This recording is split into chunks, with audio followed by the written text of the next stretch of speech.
თქვენ უყურებთ ანალიტიკას საქმიან დილაში, მე ამ გადაცემის ავტორი ელენე კვანჭილაშვილი ვარ და დღეს მინდა ვისაუბროთ გეოპოლიტიკაზე და მის გავლენაზე, განსაკუთრებით საქართველოს სტრატეგიულად მნიშვნელოვან სატრანზიტო ფუნქციაზე, რა შემთხვევაში შეძლებს საქართველოს შეინარჩუნოს თავისი რელევანტობა შუა დერეფნის კონტექსტში და საკმარისია თუ არა ამისთვის მხოლოდ გეოგრაფიული მდებარეობა. გიორგი ტუმასიანი, გიგი გიგიაძე და გიორგი კაჭარავა იმსჯელებენ ჩემთან ერთად. 4 მაისს სომხეთმა ევროპის პოლიტიკური თანამეგობრობისა და ევროკავშირის სომხეთის სამიტებს უმასპინძლა. სამიტზე დასასწრებად სომხეთში ჩავიდნენ პოლონეთის პრემიერ-მინისტრი დონალდ ტუსკი, დიდი ბრიტანეთის პრემიერი კირ სტარმერი, საფრანგეთის პრეზიდენტი ემანუელ მაკრონი, ევროპული საბჭოს პრეზიდენტი ანტონიუ კოშტა, კანადის პრემიერი მაკ-კარტნი, სხვათა შორის მისთვის, როგორც არაევროპული ქვეყნის წარმომადგენლისთვის, თანამეგობრობის სამიტში ეს პირველი მონაწილეობა იყო მოლდოვის პრემიერი მაია სანდუ, უკრაინის პრეზიდენტი ვოლოდიმირ ზელენსკი და სხვა ლიდერები. სამიტში ჩაერთო აზერბაიჯანის პრეზიდენტი ილჰამ ალიევი, სომხეთში ჩავიდა ევროკომისიის პრეზიდენტი ურსულა ფონ დერ ლაიენიც. ევროკომისიის განცხადებაში ხაზგასმული იყო, რომ სამიტი ორმხრივი ურთიერთობების გაძლიერების კარგი შესაძლებლობა, განსაკუთრებით ისეთი მიმართულებებით, როგორებიცაა ენერგეტიკა, ტრანსპორტი და ციფრული თანამშრომლობა. სომხეთში ჩავიდა საქართველოს პრემიერი ირაკლი კობახიძეც. მისი თქმით, საქართველოს ევროპისთვის დაკავშირებადობის თვალსაზრისით დიდი მნიშვნელობა აქვს. ირაკლი კობახიძის განცხადებით, ამიერკავკასიის და ზოგადად საქართველოს როლი არის განსაკუთრებული, რადგან საქართველო შავ ზღვასთან ეკონომიკური და სავაჭრო კუთხით 7 ქვეყანას აკავშირებს. მე საუბარი მქონდა სამხრეთ კავკასიის და კონკრეტულად საქართველოს პერსპექტივაზე დაკავშირებადობის კუთხით. თქვენ ხედავთ, რომ ძალიან საინტერესო მოცემულობაშია ჩვენი რეგიონი. ჩრდილოეთისკენ არის მიმდინარე ფართომასშტაბიანი სამხედრო კონფლიქტი რუსეთსა და უკრაინას შორის ომის გულისხმობ და სამხრეთში არის სამხედრო დაპირისპირება, კრიზისი, კონფლიქტი ახლო აღმოსავლეთში და ჩვენი რეგიონი და კონკრეტულად საქართველოს მათ შორის არის მოქცეული ამ ორ კრიზისს შორის, ორ სამხედრო ასე ვთქვათ კონფლიქტს შორის. ამ ვითარებაში ერთი მხრივ რა თქმა უნდა არსებობს სერიოზული გამოწვევები, მაგრამ მეორე მხრივ ჩვენს რეგიონს და კონკრეტულად ჩვენს ქვეყანას აქვს განსაკუთრებული შეასრულებები. რა თქმა უნდა მე ყურადღება გავამახვილე იმაზეც, რომ საქართველო არის ქვეყანა, რომელიც შავ ზღვასთან და შესაბამისად ევროპასთან დასავლეთთან აკავშირებს 7 ქვეყანას, რომელსაც არ აქვს ზღვაზე გასასვლელი, ეს არის ჩვენი მეზობელი ქვეყნები, სომხეთი და აზერბაიჯანი, ეს არის შუა აზიის ქვეყნები და რა თქმა უნდა ეს ზრდის ჩვენს როლს დაკავშირებადობის კუთხით და მაქსიმალურად ვცდილობთ, რომ ეს შეასრულება ავითვისოთ შუა დერეფნის ფარგლებში ჩვენი როლი გვინდა მაქსიმალურად გავზარდოთ.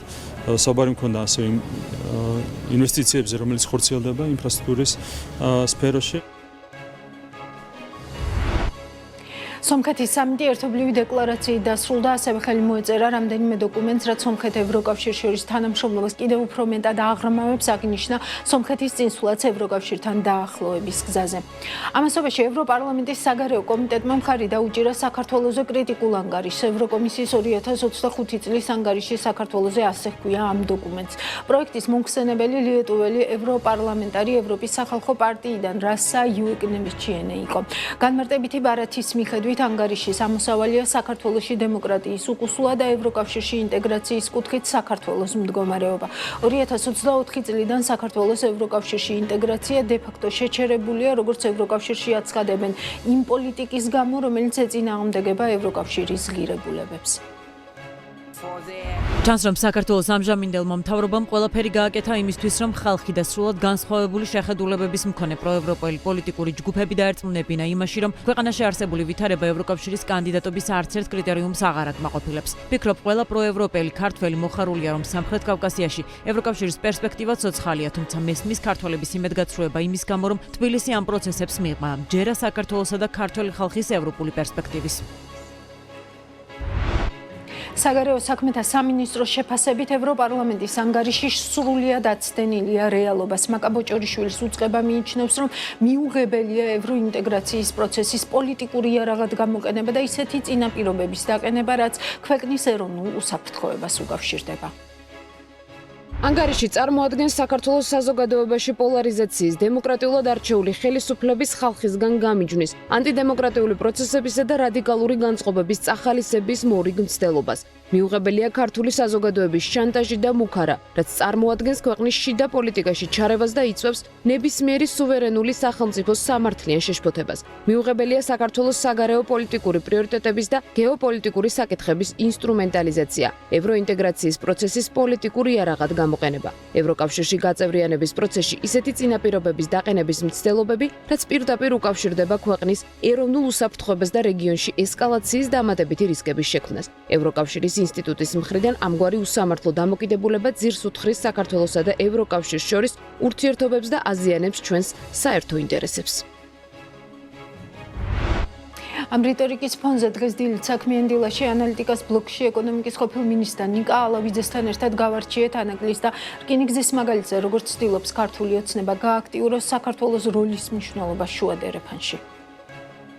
პოზიტიური სიგნალია, იმიტომ რომ ერთი რო კონტექსტში გამოჩნდა ქართული ოცნების რიტორიკაში და სასაუბრო თემაში, მათ ყოველდღიურ ლექსიკაში ანაკლის პორტი უკვე არა ნეგატიურ კონტექსტში, არამედ პოზიტიურ კონტექსტში და თან დაიწყო მუშაობა. ეს არის ძალიან კარგი თალსახად, მაგრამ შეფასება თქვენი კითხვა რაც არის, უფრო თავში რაც მოდის პირველი არის ეს ორკების ცნობილი ფრაზა ილუზია ბურნაიძე იწელნასწი. ანუ ეს ყველაფერი, ეს ჩამონათვალიდან, ყველაფერი უფრო ქმედებებიდან გამომდინარე იკითხება, ამ ვითომ დიდებული და გმირული საქმიანობის ილუზიაში, ანუ ფიცი მწამს ბოლო მაკვირვებს ქართული ანდაზიდან რომ გავიდეთ და რატომ რას გულისხმობ ამაში. დავიწყოთ შემცირებული ბიუჯეტით, რომლის პოზიციონირებაც მოხდა იმ საკითხით, რომ მოლაპარაკებაზე მაგიდაზე დაჯდნენ რაღაც ცნობილი ამ ტრამპის მოლაპარაკების დოქტრინით ალბათ და ძალიან მაგარი გარიგება დადეს 150 მილიონიანი კონტრაქტი გახდა 50 მილიონი, ანუ 100 მილიონით დაზოგეს. უხეშად, რაღაცა უხეშად კი არა პირდაპირ, ხო დაახლოებით ასე გამოდის. ამ მოლაპარაკებიდან ჩვენ რაც გავიგეთ, საჯაროდ არის ის, რომ მცირედით შემცირდა მოცულობა ამ ბელგიურ კომპანიის სამუშაო განრიგში, მაგრამ დიდად არაფერი. ეს გადაწყვეტილება თავის მხრივ აჩენს ძალიან მნიშვნელოვან კითხვას. ანუ ვინ დაიწყო მოლაპარაკება და ვინ გააფორმა ეს კონტრაქტი, სადაც 100 მილიონი ლარი უნდა ეზარალა სახელმწიფოს, თუ ეს ასე გამოდის, იმიტომ ეს არ მომხდარა 2016 წელს იანდენულთან ახლა განახლდა მოლაპარაკება. ეს არის ერთ-ერთი ცნობილი კომპანია, რომელიც აი ამ ასეთ საპორტო სამუშაოებით არის დაკავებული, როგორ მოხდა შერჩევა, ესეც არ ვიცით, გამჭვირვალე არ იყო საერთაშორისო ტენდერით უბრალოდ მივედით და ჩვენი ძმები არიან ანდ ბელგიაში, შოკოლადის საყიდად ვიყავით და იქ გავიცანეთ ტიპი და თურმე აღმოჩნდა და დავიქირავეთ. ესეც კითხვებს იცავს, თუმცა კომპანიის რეპუტაციაზე და კომპეტენციაზე, რა თქმა უნდა, არანაირი ეჭვი არ არსებობს. ანაკლის სპორტის ტერიტორიაზე საქართველოს ეკონომიკის მინისტრის მარიამ ქრივიშვილის პირველი ვიზიტი და რკინიგზის განვითარების მასშტაბური გეგმის პრეზენტაცია დროში სწორედ სომხეთის სამიტის დასრულებას და საქართველოში ამერიკის შეერთებული შტატების სახელმწიფო მდივნის თანაშემწის მოადგილის სონატა კოლტერის ვიზიტის დაწყებას დაემთხვა. ჩვენ გასული პერიოდის განმავლობაში აქტიური მოლაპარაკებები გქონდა კონტრაქტორ კომპანიასთან და მათთან ერთად ჩვენ ოპტიმიზაცია მოვახდინეთ პირველადი კონტრაქტის ღირებულების და მოხდა პროექტის გაიაფება 52 მილიონი დოლარით. განსაკუთრებით მნიშვნელოვანია ანაკლის სპორტი ჩვენი ქვეყნისთვის, ჩვენი ქვეყნის ეკონომიკისთვის, მნიშვნელოვანია რომ ეს იქნება კომპლექსური ინფრასტრუქტურა, სადაც ერთის მხრივ რა თქმა უნდა მოეწყობა საპორტო ინფრასტრუქტურა და მეორეს მხრივ მომიჯნავე ინფრასტრუქტურა, როგორიც არის მათ შორის თავისუფალი ინდუსტრიული ზონა, ასევე მოეწყობა პორტთან მისასვლელი გზა, ისევე როგორც რკინიგზა, რომელიც უზრუნველყოფს პორტის ფუნქციონირებას, გამართულ ფუნქციონირებას და უზრუნველყოფს იმას, რომ ანაკლიას ექნება ღირსეული ადგილი არა მხოლოდ საქართველოს საპორტო ინფრასტრუქტურაში, არამედ რეგიონში. სხვადასხვა მიმართულებით გაუმჯობესდა პრაქტიკა, განხორციელდა ოპტიმიზაცია, მათ შორის ყოველწლიურ ჭრილში განხორციელდა საკადრო მიმართულებით ოპტიმიზაცია და დანაზოგმა წელიწადში 24 მილიონი ლარი შეადგინა. სხვა მიმართულებით ადმინისტრაციული ოპტიმიზაციის კუთხით გვაქვს ასევე ხელშესახები შედეგები. მთლიანობაში ყოველწლიური დანაზოგი შეადგენს 40 მილიონზე მეტს და ასევე ერთჯერადად კონკრეტული პროექტების ოპტიმიზაციის შედეგად დაიზოგა დაახლოებით 190 მილიონი ლარი. მთლიანი დანაზოგი არის 230 მილიონ ლარზე მეტი, აქედან ყოველწლიური დანაზოგი არის 40 მილიონ ლარზე მეტი. დასრულდა, როგორც მოგეხსენებათ, რკინიგზის მოდერნიზაციის პროექტი და შესაბამისად ეს უზრუნველყოფს გამტარუნარიანობის გაზრდას და შედგა 10 წლიანი გეგმა მომდევნო განვითარებისთვის, რაც არ მოხდარა ასევე გასული წლების მანძილზე. ეს განვითარების გეგმა მოიცავს რკინიგზის რესურსების გაუმჯობესების აბსოლუტურად ყველა მიმართულებას. დაგეგმილია სალოკომოტივო და სავაგონო პარკის სრული განახლება, გაციფრულება და ამ შემდეგ. საქართველოში ამერიკის შეერთებული შტატების სახელმწიფო მდივნის თანაშემწის მოადგილე სონატა კოლტერს პრემიერი ირაკლი კობახიძე და საგარეო საქმეთა მინისტრი მაკა ბოჭორიშვილი უკვე შეხვდნენ და როგორც მთავრობის ადმინისტრაციამ გვამცნო, განსაკუთრებული აქცენტი გაკეთდა დაკავშირებადობის მნიშვნელობასა და საქართველოს როლზე შუა დერეფანში. დღეს საქართველოს პარლამენტის თავმჯდომარემ შალვა პაპუაშვილმა ღია წერილით მიმართა ევროკავშირის ელჩს პაվել ჰერჩინსკის. ვრცელ წერილში პაპუაშვილი აკრიტიკებს ევროკავშირის პოლიტიკას საქართველოს მიმართ და მოუწოდებს ევროპას დაუბრუნდეს იმ ღირებულებებს, რის გამოც ის შეიქმნა. ევროპული ინტეგრაცია არ უნდა ნიშნავდეს ბრიუსელის ერთპიროვნულ ბატონობას საქართველოზე, არამედ ის უნდა იყოს სხვა ევროპულ ერებთან ჩვენი ისტორიული კავშირების ჭეშმარიტი განმტკიცება, როგორც თანასწორთან წერია წერილში. ევროპარლამენტის უსამართლო და პოლიტიკურად მოტივირებული რეზოლუციები, პოლიტიკური და ეკონომიკური შურისძიების არაერთი მუქარა საქართველოს შიდა საქმეებში მუდმივი ჩარევა. ეს მხოლოდ რამდენიმე მაგალითია იმ მიზანმიმართული მცდელობებისა, რომლებიც მიზნად ისახავს დაპირისპირების წაქეზებას როგორც საქართველოს შიგნით, ისე საქართველოს ევროკავშირის ურთიერთობაში. ნამდვილი ერთიანი ევროპა არის ის, რომელიც არამხოლოდ მომავალ ომებს აღკვეთს, არამედ მიმდინარე კონფლიქტებსაც დაასრულებს. თუმცა სამწუხაროდ საქართველოს მიმართ ბრიუსელის პოლიტიკაში ქართულ ხალხსა და ევროკავშირს შორის ერთიანობის მიღწევის განზრახვა არსად იკვეთება. ხვალ ევროპის დღეა. სტუდიაში ვაგრძელებთ მსჯელობას საქართველოს ევროპულ და შუა დერეფნის პერსპექტივაზე და რამდენად არის ეს ორი რამ ერთმანეთთან დაკავშირებული. მაგიდასთან მიერთებიან გიორგი ტუმასიანი და გიორგი კაჭარავა. პირდაპირ ეთერში ჩაგვირთვება გიგი გიგიაძე. მოგესალმებით სამივეს და დიდი მადლობა თქვენი დროისთვის. გიორგი, თქვენგან მინდა რომ დავიწყოთ საუბარი. აი რა წამოიღო საქართველომ სომხეთის სამიტში ვიზიტის შემდეგ, აი რა უნდა ჩავთვალოთ ჩვენ როგორც საქართველოს მოქალაქეებმა, როგორც მთავარი შედეგი, რაც მოყვა ირაკლი კობახიძის ჩასვლას სომხეთში. მოგესალმებით, სამწუხაროდ ირაკლი კობახიძე შედეგის გარეშე დაბრუნდა იქედან და არა მხოლოდ იქედან, არამედ ბოლო წლების პრაქტიკულად კომუნიკაცია და ამაზე მეტყველებს მათ შორის ახლა პაპუაშვილის მიერ ეს გამოქვეყნებული წერილიც. ევროკავშირთან ჩვენი ურთიერთობა არის შესული ჩიხში ქართული ოცნების პოლიტიკის შედეგად, რაც იმას ნიშნავს, რომ ევროკავშირი უკვე როდესაც გეგმავს საკუთარ სტრატეგიულ მათ შორის ეკონომიკურ პროექტებს რეგიონში, აღნიშნავს და ეს ბოლო ამ სამიძეც იყო აღნიშნული, რომ იქნება ახალი ფორმატი ევროკავშირი, თურქეთი, სომხეთი, აზერბაიჯანი. როგორც გასასვლელი ცენტრალურ აზიაზე, აქ არის ევროკავშირის EU Global Gateway პროგრამა, რომელიც ცენტრალურ აზიაში გადის, ცალკე არის ამერიკის პროექტი ტრიპი. შესაბამისად, რაც კობახიძემ აღნიშნა, რომ 7 ქვეყანას ვაკავშირებთო ზღვასთან, პრაქტიკულად ამის ჩანაცვლებაზე ახლა საუბრობენ რეგიონში, სწორედ ტრიპის პროექტის მეშვეობით. ეს იმას კი არ ნიშნავს, რომ ტრიპის პროექტი ავტომატურად არის საქართველოსთვის პრობლემა. ეს იმას ნიშნავს, რომ თუ საქართველოს დასავლეთისთვის სანდო არ იქნება და არც რეგიონისთვის. პოლიტიკას თუ არ გაატარებს, რა თქმა უნდა, თუ არ იქნება ამ პროექტის, თუ არა და იქნება ტვირთების მომტანი. აქამდე ზუსტად პირიქით იყო ვითარება. საქართველოს ატარებდა 30 წელი თან მარტო ქართულმა ოცნებამ კი არა, არც ერთმა ხელისუფლება არ არის ამის მესაკუთრე. ანუ 30 წელი აი ამ პოლიტიკას ვატარებდით და სომხეთს ჰქონდა სხვა ტიპის პოლიტიკა. ახლა სომხეთი მიდის პროევროპული, პროამერიკული სწორი ნაბიჯებით და ქმნის იმ კავშირებს, რომ ნდობა იყოს დასავლეთში და ამის ფონზე ჩვენივე ხელით, უბრალოდ პაპუაშვილი, კობახიძე და ქართული ოცნება პარტია ანგრევს ჩვენს ურთიერთობებს დასავლეთთან, რის შედეგადაც ჩვენს ამ პროექტების მიღმა დავრჩებით და ეს პირდაპირ რა თქმა უნდა აისახება ჩვენს კეთილდღეობაზე. ტრიპის პროექტის ფარგლებში მარტო ეკონომიკური და ლოგისტიკური ინვესტიციები არ არის, იქ არის ხელოვნური ინტელექტის ინვესტიციები, იქ არის სხვა ახალი ენერგეტიკა, ანუ განახლებად ენერგეტიკაზე, დასადვართ ჩვენ ამ დროს. რაიმე ხელშესახები გაგვიგია, რომ აი ხელშესახები იქედან მივიღეთ. ამერიკა ჩვენ პირდაპირ პირდაპირ თავაზობს ტრიპის პროექტში ჩავერთოთ, იმიტომ რომ ეს არ არის სომხეთით შეზღუდული, ეს არის სწორედ ამერიკული პროექტი. აქამდე ანაკლიაზე ახლა რომ საუბრობენ, როდის უნდა ყოფილიყო დასრულებული ანაკლია მათივე გეგმით?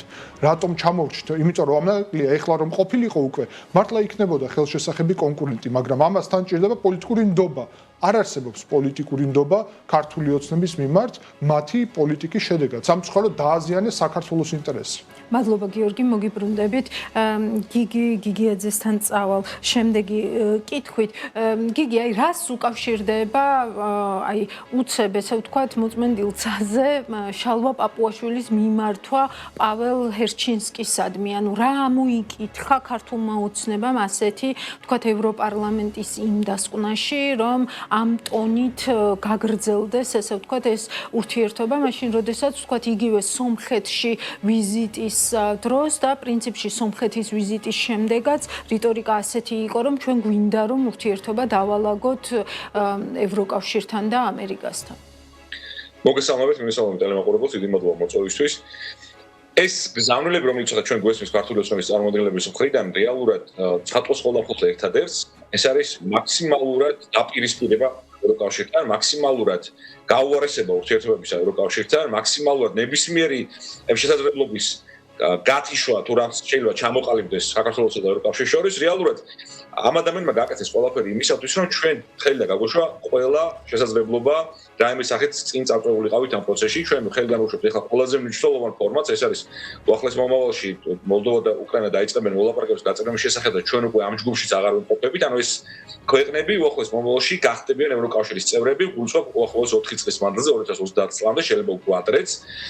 ეს რიტორიკა არის გაგრძელება იმ პოლიტიკასა, რომელიც ქონდა ქართულ ოცნებას არჩეული უკვე რამდენიმე წელია. ეს არის დაპირისპირების, შეურაცხყოფის, მაქსიმალური ასე ვთქვათ, უგულებელყოფისა და მაქსიმალურად რაღაცა სრულად გაუაზრებელი მოწოდებების და მოვისმენთ დღეს კიდე გამოდიოდა პაპუაშვილი და ასე ვთქვათ, მოუწოდა რომ რაღაცები ეხსენებინა საკუთარ გამოთვალში ყვალ ჰერჩინსკის. ანუ ასწავლიან ჭკუას ახლა ევროკავშირის ელს თუ მან როგორ უნდა ილაპარაკოს, რა უნდა გაითვალისწინოს საკუთარ მიმართვაში, რა უნდა თქვას და რა არ უნდა თქვას. ანუ ჯერ თავად პარალელის გავლება ევროკავშირსა და თავისუფლად კავშირის შორის, რომელიც კობახიძის პროექტია, კობახიძე პაპუაშვილის პროექტია, ხო?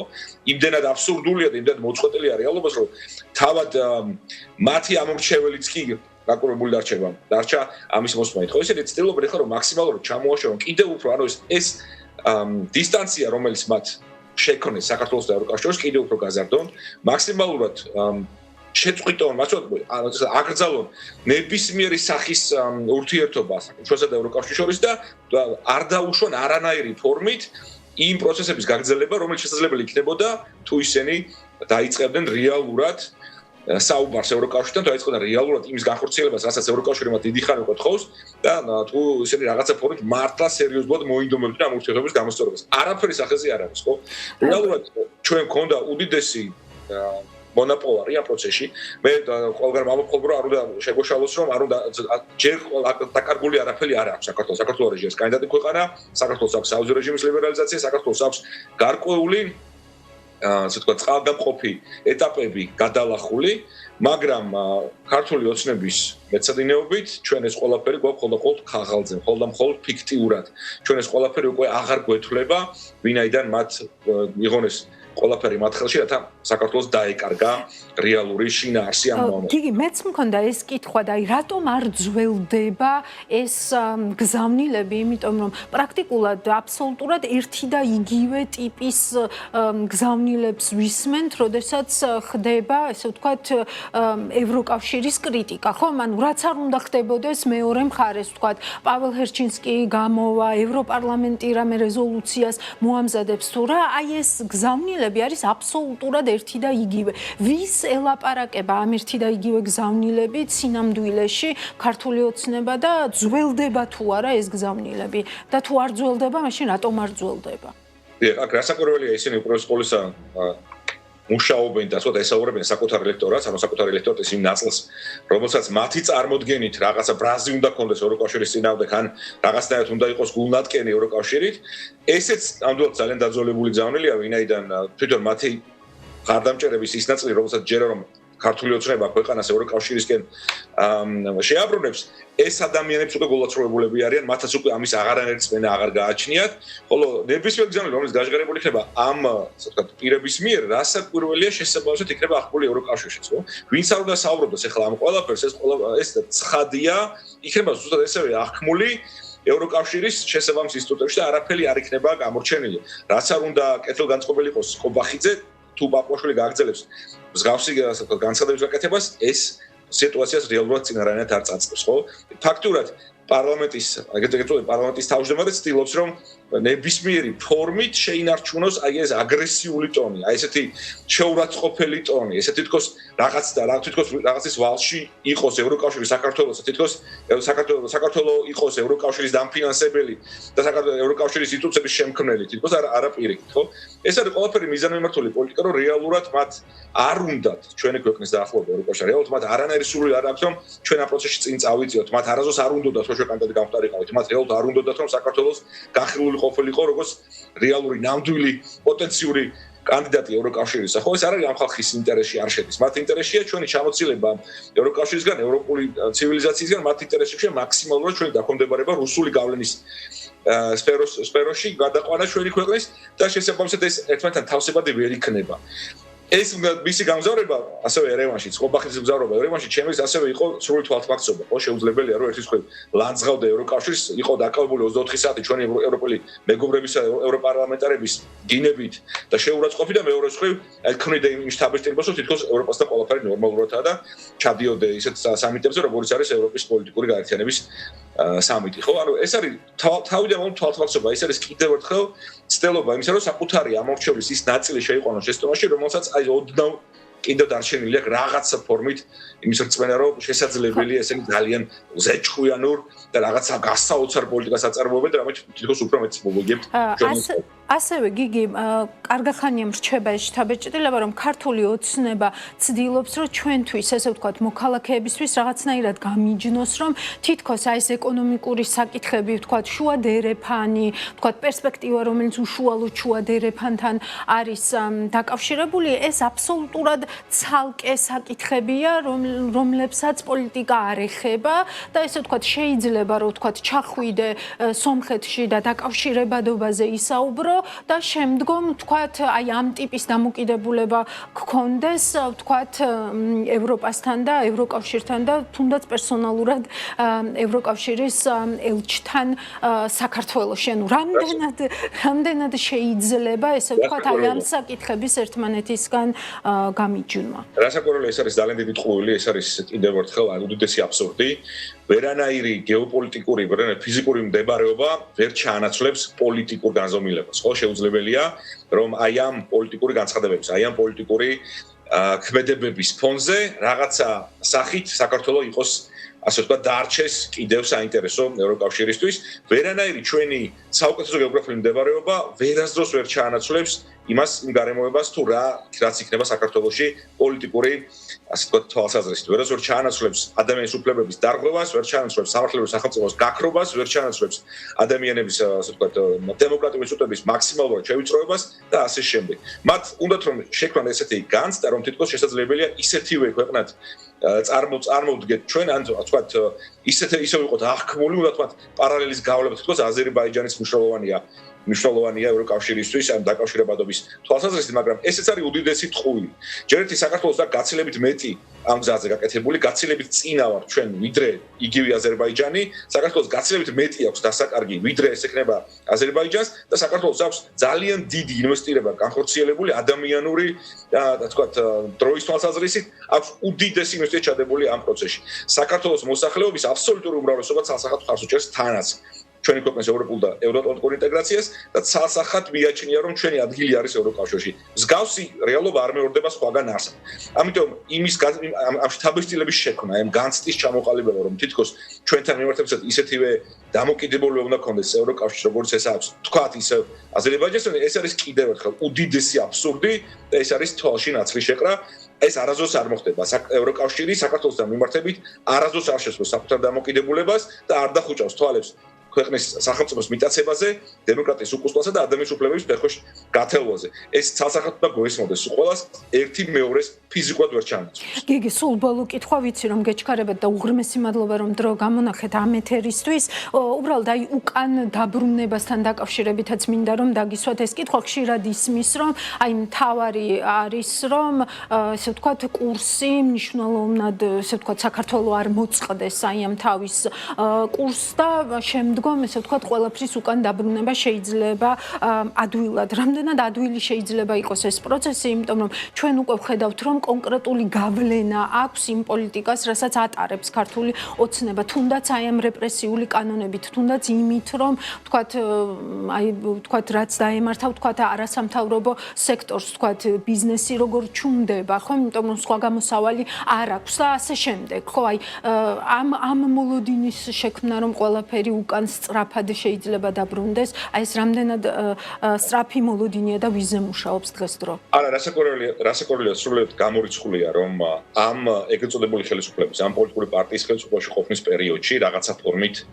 მოხდეს მდგომარეობის კარდინალურად შეცვლა. მე ამას გამოვიცხავ, ნამდვილად შეუძლებლად მიმაჩნია, რომ აი ამ რიტორიკის, პაპუაშვილისა და კობახიძის რიტორიკის გათვალისწინებით, აი ამ თავდასხმების გათვალისწინებით, აი ამ ბოლო 5 წლის მანძილზე წარმოებული ანტიდასავლური, ანტიევროპული პროპაგანდის გათვალისწინებით რაღაცა ფორმით მოხერხდეს ქართულ ოცნებასა და ევროკავშირს შორის საერთო ენის გამონახვა და ამ ყველაფრის უკანა პლანზე გადაწყვეტა. მე ამის ნაციონალურად ამჯერა.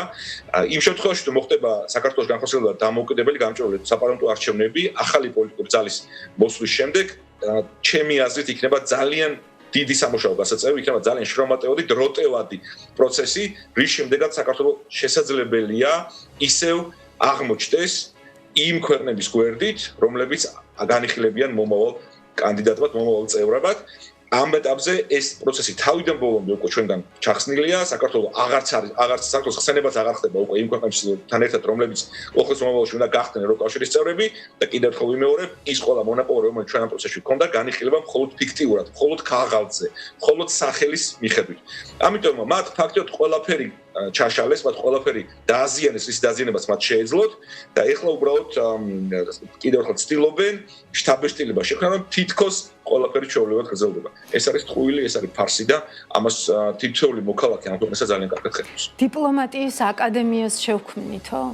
ეს ალბათ ახალი ძალიან სასაცილოა დიპლომატიის აკადემიის შექმნის მცდელობა იმ პოლიტიკური ძალის მიერ, რომელმაც დიპლომატიის ინსტრუმენტალიზაცია მოახდინა თავიდან ბოლომდე. მათ ჯერ ერთი რომ გაყარეს დიპლომატები, ნამდვილი დიპლომატები ყველანი გაუშვეს სამსახურებიდან, მათ დაიქვემდებარეს დიპლომატია, როგორც პარტიულ სამსახურში ჩააყენეს დიპლომატია და მათ სრულიად საპირისპირო ფასეულობები დანერგეს საქართველოს საგარეო საქმეთა სამინისტროში და სისტემაში, რეალურად რაც უნდა კონდეს დიპლომატს დღევანდელ დღეს, მათ დიპლომატები აიძულეს, რომ ისეთი გამხდარიყვნენ პოლიტიკური პარტია ქართული ოცნების მოსამსახურენი და რეალურად ისინი დაემსახურებენ საკუთარ ქვეყანას. მათი ამოსავალი წერტილი, მათი საყრდენი დოკუმენტი უნდა იყოს საქართველოს კონსტიტუცია და არაფერი ამის გარდა. უღრმესი მადლობა, გიგი, მადლობა თქვენ დროისთვის და ამ ჩართვისთვის პირდაპირ ეთერში. მე დავუბრუნდები სტუდიას, მაგიდას და გიორგი კაჭარავასთან გადავალ შემდეგი კითხვით. გიორგი, აი ეს მოცემულობა, რომ ესე ვთქვათ, საქართველოს გეოგრაფიული მდებარეობა არის უკვე ეგრეთ წოდებული ფორა საქართველოსთვის და რეალურად ჩვენს გარეშე, ესე ვთქვათ, ვერ განვითარდება შუა დერეფანი, ესე ვთქვათ, სად არის სიმართლე, სად არის გადაჭარბება და ამ კონტექსტში ანაკლის და რკინიგზის მიმართულებით გააქტიურებას როგორ უყურებთ? ეს არის რეალური საქმე და ვთქვათ, შუა დერეფნის პოტენციალის რეალური აღქმა ქართული ოცნებისგან თუ უფრო პოლიტიკურ ველზე რჩება ეს განცხადებებიც და უფრო აი ამ რაღაც პოლიტიკური ვაჭრობების ინსტრუმენტად შეიძლება იქცეს საბოლოო ჯამში? მოდი თავიდან დავიწყოთ გეოგრაფიიდან. გეოგრაფიას ვერაფერი ვერ შეცვლის და ამიტომ ვერანაირი ტრიპი და ვერანაირი სხვა პროექტი, რომელიც ახლა იყო განხილული, თქვა ერევანში თუ ბაქოში თუ იგივე ვაშინგტონში ვერ ჩაანაცვლებს ამას და რატომ? მოგეხსენებათ, რომ თქვენ ილაპარაკეთ გეოგრაფიაზე, მაგრამ გეოგრაფიას უნდა მიებას ინფრასტრუქტურა. ახლა ჩვენ თუ რეგიონალურ ჭრილში გადავხედავთ საქართველოს ინფრასტრუქტურას დღევანდელ მდგომარეობას, ხო? ყველა მეზობელი ქვეყანა რეალურად ჩამორჩება საქართველოს აი ამ თვალსაზრისით. რკინიგზას რო გადავხედოთ, ხო, საქართველოს არის ერთადერთი ქვეყანა, არა მარტო სამხრეთ კავკასიაში, არამედ თქვათ იგივე თურქეთი რომ ავიღოთ, ან იგივე თქვათ ირანიც რომ ავიღოთ, სადაც 100%-იანად მთელი ლიანდაგები არის დაფარული ელექტროენერგიით. ანუ ელმავლების ხდება მოძრაობა. თურქეთს რო გადავხედოთ ჩვენ და ეს არის უდიდესი პრობლემა თურქეთის რკინიგზის. თურქეთის რკინიგზის ელექტროფიკაციის დონე არის 55% მხოლოდ. ის მიმართულება, რომელიც არის ყარსის მიმართულება, იგივე საქართველოს თქვათ საზღვარზე, ან ძველი რკინიგზა, რომელიც გიუმრისკენ მიდის, რომელიც მოქმედოა, მაგრამ დაზიანებულია რეალურად ძალიან სულ დღეში, მაგრამ არსებობს. და იგივე რაც ახლა იგეგმება რომ დააშენდეს თქვათ იგივე ნახიჩევანის მიმართულებით, ხო? ჯერ ნახიჩევანის მიმართულებით ჯერ პროექტიც არ არსებობს, ხო? უმძიმესი ტერიტორია უნდა გაიაროს, მე ვაპარაკობ ლანდშაფტის თვალსაზრისით და სერიოზულ ესე ვთქვათ ინვესტიციებს მოითხოვს. არც ერთი ეს მონაკვეთი არ არის ელექტრიფიცირებული დღესაც. დღეს მიდის მსჯელობა აი როდის შეიძლება ამის გაკეთება, რამდენად შეიძლება გაკეთდეს ეს. კი, ერთადერთი რაც შემიძლია გითხრათ, რომ გიუმრის მიმართულება თუ აღდგა, სადაც ლიანდაგები არ არის, მაგრამ არის ის რა ქვია. აი საფუძველი, სადაც შეიძლება ეს ყველაფერი გაკეთდეს, ეს არის ერთმხრივიანი ლიანდაგი, შეიძლება დაიდოს იქ. მაქსიმუმ 1.5 ტონაზე არის წლიურად ლაპარაკი.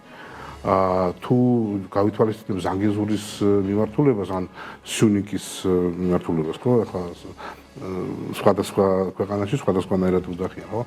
ეს დღეს ტრიპი არის ლაპარაკი იმაზე, რომ აღდგეს ეს 53 კილომეტრიანი, ვთქვათ, მონაკვეთი და არ არის ლაპარაკი იმაზე, რომ ეს რკინიგზა მერე უნდა გადავიდეს თურქეთის, აზერბაიჯანსა და ესე ვთქვათ, თურქეთს შორის არის მოლაპარაკება, რომ შემდეგში ეს უნდა გადავიდეს. რა დაждდება და რამდენი დაждდება, გასცნობა არის.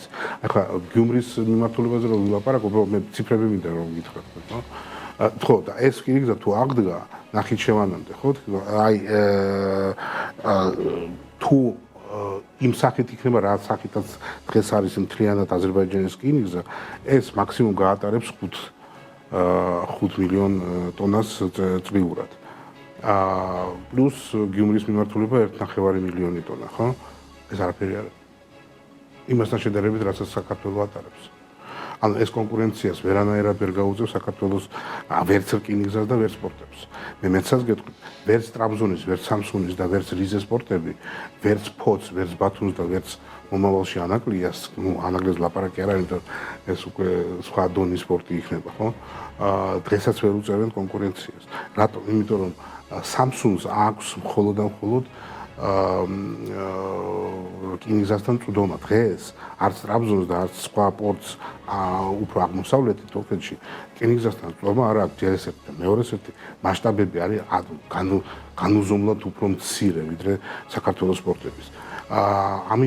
ამიტომაც იყო რომ წელს სახელმწიფო პროგრამა, განვითარების პროგრამა, საინვესტიციო პროგრამა თურქეთის სახელმწიფომ მიიღო მთავრობამ უკვე ეს არ არის გეგმა, ეს უკვე დამტკიცებული არის, რა თქმა უნდა. თანხა არის გამოყოფილი იმისათვის, რომ დაიდოს გეგმა, ანუ ის ვთქვათ, ინჟინრული გეგმაზე არის ლაპარაკი. სამსუნიდან სარფამდე მაღალი რა ქვია მაგას სიჩქარიანი, მაღალსიჩქარიანი რკინიგზის აშენებისა, რომელიც 7 პროვინციას, ასე ვთქვათ, დააკავშირებს და დააკავშირებს მაგათ, ესე წერია ზუსტად, საქართველოს პორტებთან. ეგ ძალიან მნიშვნელოვანი არის, იმიტომ რომ თურქეთში ძალიან კარგად ესმის ლოგისტიკა როგორ ვითარდება და რანაირად ვითარდება. კი, შეიძლება ერთადერთი მომგებიანი, ასე ვთქვათ, მარშრუტი დღეს თეორიულად რო განვიხილოთ არის გიუმრიზე გამავალი რკინიგზა თუ აღდგა, რომელიც დაახლოებით 600-დან 700 კილომეტრამდე ჭრის აი ამ ბაქო-თბილისი-ყარსის მიმართულებას. და მეტნაკლებად გამართული შეიძლება იყოს, მაგრამ აქ ლაპარაკი არის იმაზე, რომ მაინც ეს იქნება მომგებიანი მხოლოდ და მხოლოდ იმ თურქებისთვის, რომელიც მიდის, ასე ვთქვათ, აზერბაიჯანიდან თურქეთში, ან სომხეთიდან თურქეთში და პირიქით. ყველაფერი ის რაც ეხება გლობალურ ლოგისტიკას, ეს თუ არ უკავშირდება ზღვას, ეს ყოველთვის იქნება ძვირი. და რაც შეიძლება მალე რომ მივიდეს ტვირთი პორტამდე, აი ეს არის ლოგისტიკურად მომგებიანი. ყველაზე ახლო პორტები, რომელიც შეიძლება დიდი ტვირთბრუნვის, ასე ვთქვათ, ატანა შეეძლოს, ეს არის დღეს ფოთი და ბათუმი და მომავალში ანაკლია. და ანაკლიას რო ვლაპარაკობ ჩვენ, ანაკლია რამოდენიმეჯერ გაზრდის ტვირთბრუნვას, რატომ? იმიტომ რომ დღეს საქართველოს პორტებში 35,000 ტონის მეტი, ასე ვთქვათ, მოცულობის გემები ვერ შედიან, ну იქ რა ქვია, დრაფტი როგორ სიღრმე, იმისი პორტის სიღრმე არასდროს ამის საშუალება. ანაკლიას აქვს ბუნებრივი ფორმატორი, ანუ ვთქვათ, კანიონი არის. ანუ შეუძლია ძალიან დიდი გემების მიღება, აქ ლაპარაკი არის უმეტესწილად, რა თქმა უნდა, საკონტეინერო გემებზე, ხო? და თქვენ ახსენეთ, ვთქვათ, დასავლეთ, ანუ ამერიკის შეერთებული შტატების დაინტერესება და რატომ არის ამერიკის შეერთებული შტატები დაინტერესებული? იმიტომ რომ ჩანს ძალიან კარგად, რომ ახლო მომავალში ჩრდილო, ასე ვთქვათ, მარშრუტი, რომელშიც გადის ცენტრალურ აზიიდან ვერ გაიხსნება, ის რაც მიდიოდა ცენტრალური აზიიდან ბანდერაბაში და ცოტა არ მიდიოდა, სხვათა შორის პრაქტიკულად უზბეკეთი, თურქმენეთი და ნაწილობრივ ყაზახეთი იყო, ასე ვთქვათ, ბანდერაბაზე დამოკიდებული ექსპორტის თვალსაზრისით და იმპორტის თვალსაზრისით. ესეც მოგეხსენებათ, ახლა ძალიან გართულებული არის მან სიტუაცია და ამერიკელებიც ძალიან კარგად იციან, რომ ეს არის ერთადერთი გზა სავაჭრო. ახლა რატო? ყაზახეთი და უზბეკეთი წარმოადგენს 40% ურანის წარმოების მსოფლიოში არის ეს ორი ქვეყანა. და ყველაზე პირველი და ყველაზე დიდი მომხმარებელი ამ ურანის არის ამერიკის შეერთებული შტატები. ეხლა გავიხსენოთ, რომ გასული წლის მონაცემებით წლევანდელი არ მაქვს 100 მილიარდი დოლარის ინვესტიცია, ამერიკული ინვესტიცია არის ჩადებული მარტო ყაზახეთის ეკონომიკაში. ამ ასე ვთქვათ, საქონელს ამ ქვეყანა ანუ ელმავლებს აწარმოებენ ამერიკელები, მაგალითად ამას ყველაფერს გამოტანა უნდა ბაზრებისკენ. ეხლა ჩინეთისკენ რო წაიღოს, ეს ნიშნავს, რომ ამ ტვირთების კონტროლი ჩინეთს ეხება, ეს ამერიკის შეერთებულ შტატებს არანაირად არ აწყობს.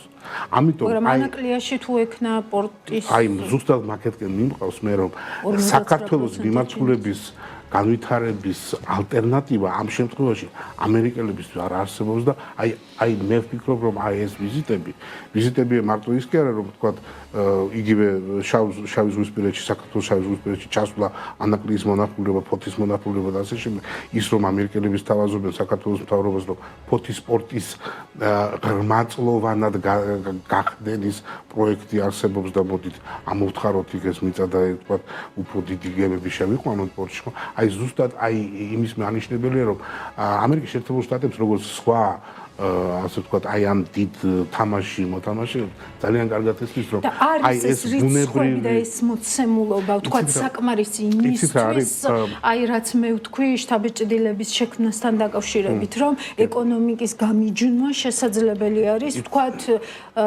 პოლიტიკისგან ამ ნაწილში რომ ვთქვათ ვაკრიტიკო ამერიკა ვაკრიტიკო კავშირი და თან ვთქვა რომ იცით რა მოცემულობა არის რიცხვებში ეს და ვერსად რა თქმა უნდა ეს ორი პროცესი რამენერად უნდა იყოს ჰარმონიზირებული და ასე ვთქვათ აქ უმსგავსოებას ადგილი არ უნდა კონდეს ქვეყნების ურთიერთობებში ხო ახლა ძალიან ისე რომ ვთქვათ მაგრამ ლაპარაკი არის იმაზე რომ იცით რა არის ჩვენ ლაპარაკობთ გლობალურ მოთამაშეებზე ხო ამერიკის შეერთებული შტატები რაც არ უნდა იყოს რა დამოკიდებულებაც არ უნდა ჩამოყალიბდეს ვიღაცებს ბოლოდროინდელი მოვლენების განვითარების შემდეგ ამერიკის შეერთებული შტატების მიმართ ეს არის გლობალური მოთამაშე ამ გლობალური მოთამაშის ასე ვთქვათ ინტერესების უგულებელყოფა ძვირად უჯდება ხოლმე იმათ ვისაც ეს ასე ვთქვათ ვისაც ეს კარგად არ ესმის ხო ამიტომ ახლა მე არ მინდა პოლიტიკაში გადავიდე და მე უფრო მეტად აი ამ ბიზნესსა და ეკონომიკის თვალსაზრისით მინდა ამაზე ვისაუბრო და მე ვფიქრობ რომ ანაკლიის განვითარებას და ზოგადად საქართველოს ასე ვთქვათ ლოგისტიკური მეურნეობის განვითარების გარეშე ამ ქვეყანას განვითარება არ უწევია ზოგადად რატომ იმიტომ რომ კიდე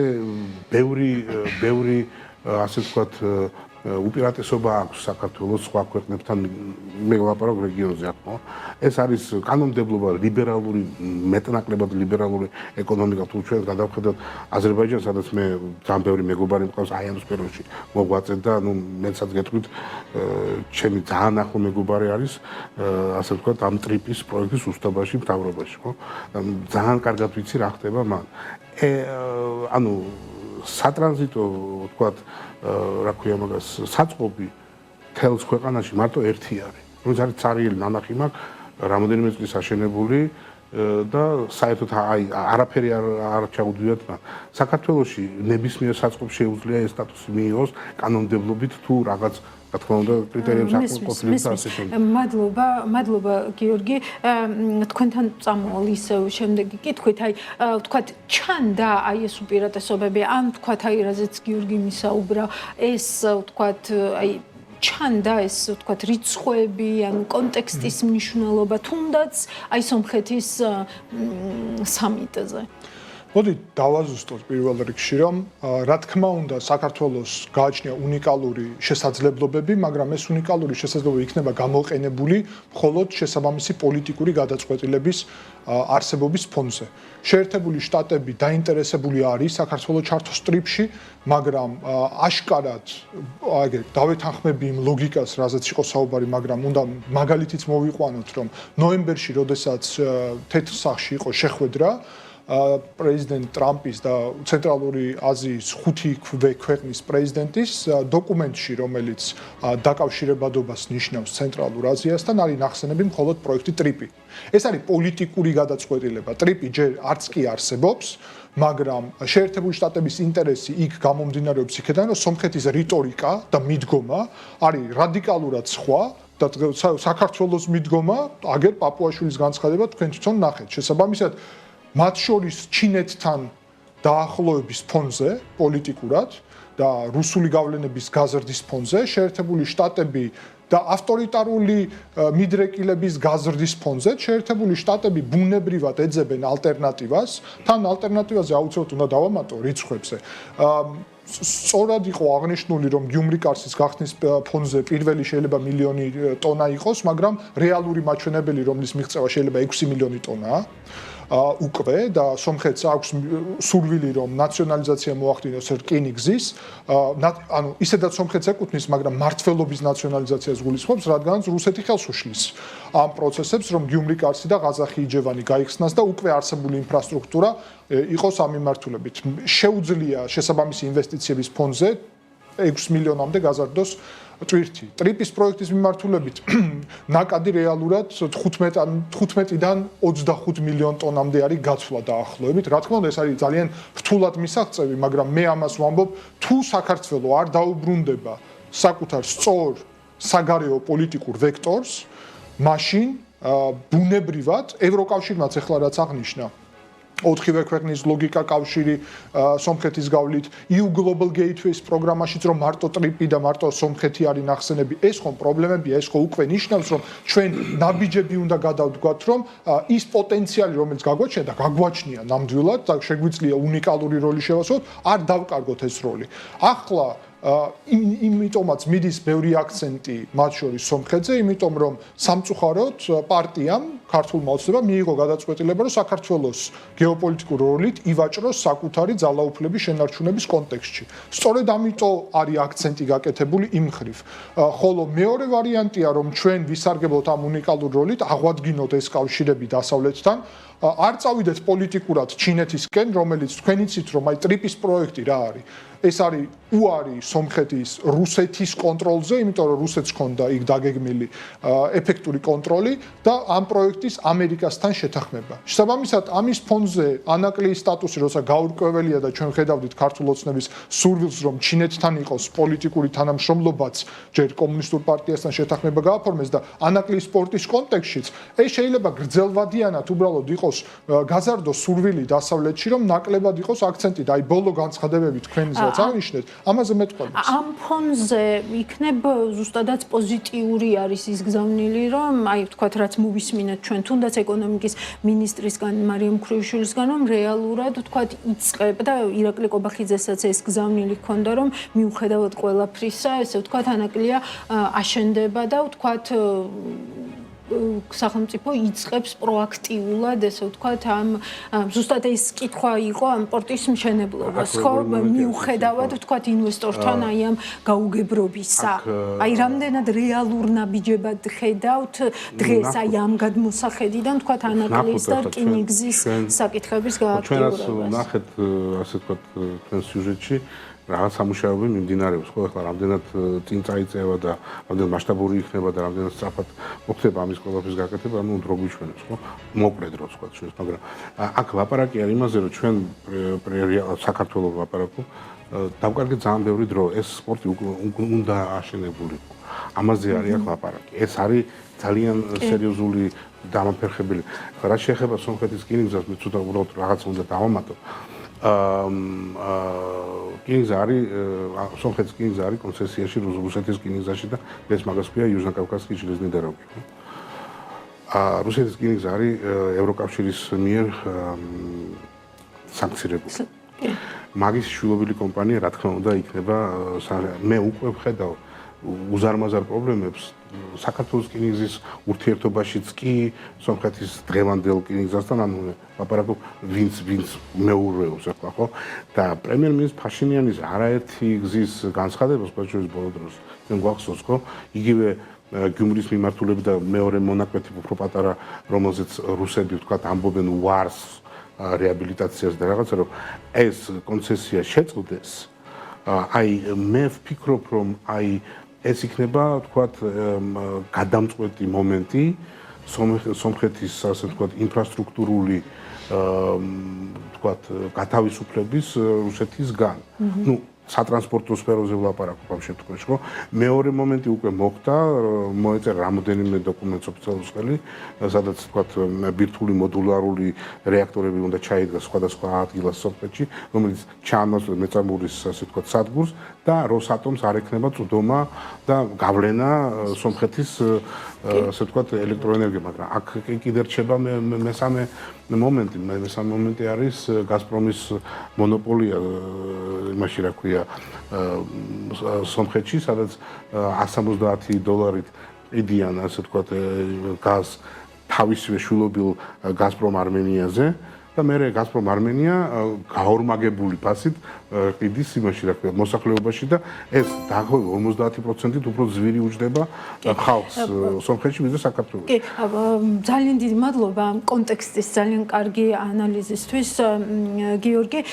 მე უბრალოდ აი სადაც, ესე ვთქვათ, ყველაზე მეტად ვხედავ აი ეკონომიკური мотиваციების და პოლიტიკური ვექტორის კვეთას არის ის, რომ ჩემი გადმოსახედიდან ყოველ შემთხვევაში საქართველოს, ესე ვთქვათ, მთელ აი ამ შუადერეფნის განვითარების პროცესში, როგორც ვთქვათ, არ ვიცი, ევროკავშირის მაგიდასთან მჯდომი ერთ-ერთი სახელმწიფო, რომელიც გადაწყვეტილებების მიღების პროცესშია ჩართული და საქართველოს, როგორც ვთქვათ, ნებისმიერი სხვა მესამე მხარე, ეს არის ორი აბსოლუტურად განსხვავებული საქართველოს ჩემი გადმოსახედიდან და ზუსტად აი აქ ვამბობ, რომ ესე ვთქვათ, აი ამ ბმის, ესე ვთქვათ, გაწყვეტა შეუძლებელი არის, რომ საქართველოს შეიძლება განვიხილოთ როგორც ტრანზიტი ქვეყანა, მაგრამ საქართველოს შეგვიძლია განვიხილოთ როგორც ქვეყანა, რომელიც ადგილზე იმხელა დამატებულ ღირებულებას ქმნის, რომელიც რეალურად მართლა ჩვენს ჯიბეებზე აისახება. ეს იყო ჩემი мотиваცია, ესე ვთქვათ, ამ პარალელების გავლების. უღრმესი მადლობა, რომ იყავით ჩემთან ერთად. მე მგონი საინტერესო საუბარი შედგა დღეს ამ ეთერში გიორგი ტუმასიანს და გიორგი კაჭარავას უსმენდით თქვენ სტუდიიდან პირდაპირ ეთერში კი გვერდთვებოდა გიგიაძე. ძალიან დიდი მადლობა ჩემს სტუმრებს, მადლობა თქვენ რომ გვიყურებთ. შევხვდებით ერთმანეთს უკვე 4 შაბათს დროებით.